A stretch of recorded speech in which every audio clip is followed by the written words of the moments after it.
Berhormat Arau membangkitkan isu yang ini berulang-ulang kali. Satu, iaitu berkaitan dengan peruntukan ahli parlimen pembangkang lah. Dan pintu rundingan dengan Yang Amat Berhormat Timbalan Perdana Menteri II juga tidak pernah ditutup. Yang Mak baca apa yang pegawai tulis, bahawa pintu rundingan terbuka. Tapi yang penting sekarang ni ialah kerajaan telah memasukkan di hadapan mata rakyat bahawa ini peruntukan ICU. Tapi kepada kerajaan, dia bagi 3.8 juta. Kami tak bagi.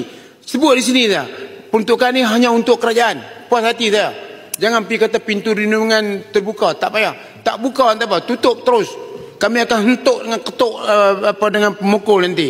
Yang Amat, jangan jawab. Kata, saya ingin bertanya, kenapakah peruntukan ini hanya dibagi kepada ahli parlimen kerajaan? Saya tahu saya cakap berulang kali.